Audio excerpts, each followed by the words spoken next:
Welcome back. Bharat పాకిస్తాన్ల మధ్య ఉద్రిక్తతలు continue అవుతోన్న వేళ పాకిస్తాన్ శాంతి చర్చలకు ప్రతిపాదించింది.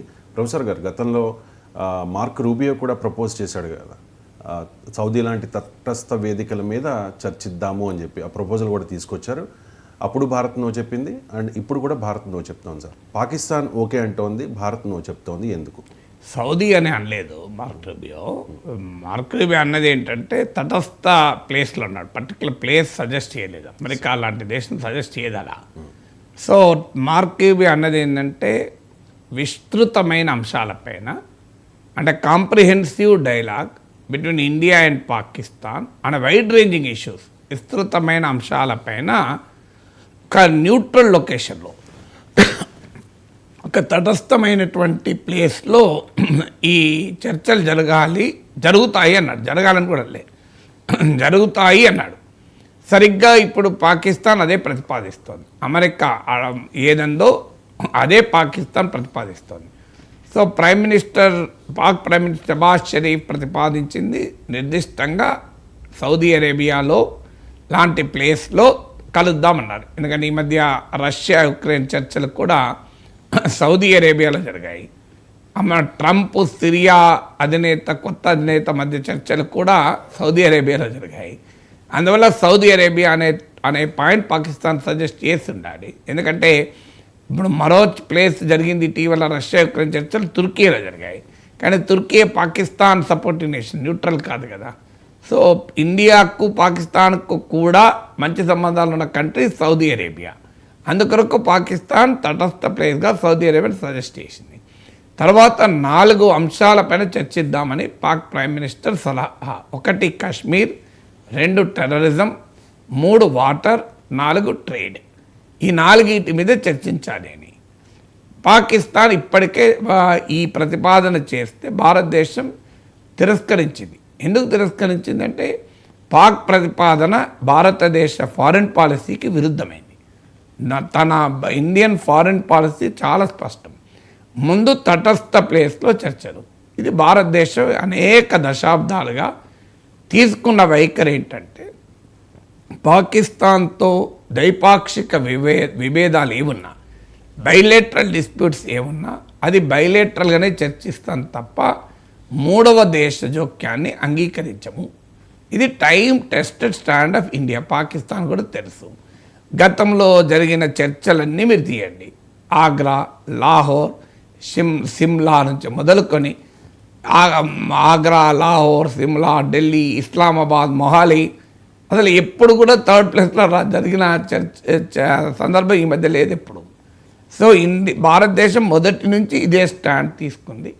అందువల్ల ఇప్పుడు కొత్తగా సౌదీ అరేబియా వేదికగా చర్చలు అనేదాన్ని భారత్ అంగీకరించేదని కూడా పాకిస్తాన్కు తెలుసు, అమెరికా కూడా తెలుసు. అయినా అమెరికా మాట్లాడుతుంది, పాకిస్తాన్ మాట్లాడుతుంది. కారణం, అమెరికా పాకిస్తాన్ ఎజెండాను మోస్తోంది. మోడీ మిత్రుడైన ట్రంప్ పాక్ ఎజెండాను మోస్తున్నాడని క్లియర్గా అర్థమవుతుంది. అది మన ఎజెండానే కాదు, మన విధానమే కాదు. తటస్థ ప్లేస్లో చర్చకు మనము అంగీకరించము. ఇండియా పాక్ డిస్ప్యూట్స్ను ఇంటర్నేషనలైజ్ చేయడాన్ని మనం అంగీకరించము. అందుకే ట్రంప్ మధ్యవర్తిత్వం కశ్మీర్పై అన్నా కూడా భారత్ తిరస్కరించింది. ఇక ట్రేడు, టెర్రరు, వాటరు, కశ్మీర్. ముందు ట్రేడ్ అండ్ వాటర్ విషయంలో భారతదేశం ఇప్పటికే స్పష్టం చేసింది, water and blood cannot flow together, trade and terror cannot go together అని. సో వాణిజ్యము, తీవ్రవాదము కలిసి ఉండలేదు, నీరు రక్తము కలిసి ప్రవహించలేదు అని స్పష్టంగా చెప్పారు. దీని మీనింగ్ ఏంది? పాకిస్తాన్ తీవ్రవాదాన్ని ప్రోత్సహించడం పైన ఆపుకోవాలి, ఆపినట్లు క్రెడిబుల్ చర్యలు ఏమైనా ఉంటే తప్ప పాకిస్తాన్తో ఈ సందర్భంలో చర్చించి కొత్తగా పరిష్కరించేది లేదు. ఇండియన్ పబ్లిక్ ఒపీనియన్ ఇప్పుడు అంగీకరించే ప్రసక్తే లేదు. ఎందుకంటే పహల్గామ్ దాడి జరిగాక, ఆపరేషన్ సింధూర్ జరిగాక, ఇంతదాకా వచ్చాక ఇప్పుడు అసలు సమస్యను వదిలేసి రూట్స్ ఆఫ్ ద ప్రాబ్లం ఏంటి, ఇండియా పాక్ల మధ్య విభేదాలకు రూట్స్ ఏంటి? తీవ్రవాదాన్ని ఎగుమతి చేయడమే కదా. తీవ్రవాదాన్ని ఎగుమతి చేయకపోతే మనకు పాకిస్తాన్కి మధ్య యుద్ధం ఎందుకు వస్తుంది, ఘర్షణ ఎందుకు వస్తుంది? సో అందువల్ల పాకిస్తాన్ ఆ విషయాన్ని పక్కకు పెట్టి ట్రేడు, వాటర్ అంటే సాధ్యమే కాదు. ఇక టెర్రర్ అండ్ కాశ్మీర్, దానిపైన కూడా ఏం చర్చించాలో మనం చాలా స్పష్టంగానే చెప్పాం. రెడీ పాకిస్తాన్తో చర్చలకు. కానీ దేని మీద చర్చిస్తాం? టెర్రరిజం విషయంలో చాలా క్లియర్గా ఇండియన్ స్టాండ్. పాకిస్తాన్ భూభాగం నుంచి తీవ్రవాదం ఎగుమతవుతోంది. హఫీజ్ సయీద్, దావూద్ ఇబ్రహీం, మసూద్ అజర్, ఇలా చాలామంది తీవ్రవాదుల పేర్లు, మాఫియా పేర్లు భారతదేశం రిటర్న్గా పాకిస్తాన్కు పూర్తి డోసియర్తో ఇచ్చింది. వాళ్ళని అప్పచెప్పమని చెప్పింది. వాళ్ళని అప్పచెప్పకుండా పాకిస్తాన్లో ఉన్న టెర్రర్ ఇన్ఫ్రాస్ట్రక్చర్ డిస్మాంటిల్ చేయకుండా తీవ్రవాదులకు సైనిక లాంఛనాలతో అంత్యక్రియలు జరుపుతూ మసూద్ అజర్ లాంటి వారికి 14 కోట్ల నష్టపరిహారాన్ని చెల్లిస్తూ తీవ్రవాదాన్ని ప్రోత్సహించే జిహాదీ జనరల్ అయిన అసీం మునీర్ను తొలగించకుండా ఆయనకు ప్రమోషన్ ఇస్తూ ఇవన్నీ చేస్తుంది. ఇక తీవ్రవాదం పైన భారతదేశం చర్చించి ఏం చేస్తుంది? తీవ్రవాదంతో భారతదేశం చర్చించడానికి, తీవ్రవాదం పైన చర్చించాలి పాకిస్తాన్ అంటే చర్చలు కాదు కదా, పాక్ యాక్షన్ చూపెట్టాలి. పాక్ కొంత యాక్షన్ చూపెడితే ఏమైనా టాక్స్కి అవకాశం ఉంటుంది. కశ్మీర్ విషయంలో మనం చాలా క్లియర్గా మన పొజిషన్ చెప్పాం. కశ్మీర్ పైన చర్చిస్తే పాక్ ఆక్రమిత కశ్మీర్ భూభాగాలను వెకేట్ చేయడం పైన చర్చించాలి. అందుకు పాకిస్తాన్ సిద్ధంగా ఉంటే చర్చించవచ్చు. ఏముంది? మోడాలిటీస్, ప్రోటోకాల్ ఏంటి, పాక్ ఆక్రమిత కశ్మీర్ ఎప్పట్లోగా అప్పచెప్తారు, వీటిపైన చర్చించాలని పాకిస్తాన్ పుస్తకత ఉంటే భారతదేశం ఎందుకు అభ్యంతరం చెప్తుంది? అది కాక ఇంకేం అభ్యంతరం చెప్పేది ఉంది? పాకిస్తాన్ జనరల్ ఏమో కశ్మీర్ మా జగ్లర్ వేన్ జీవనాడి అంటుంటే, భారతదేశ భూభాగమైన కశ్మీర్ మా జీవనాడి అంటుంటే వాడితో ఏం చర్చలు ఉంటాయి? ఇక దానికి చర్చలు ఏముంటుందా?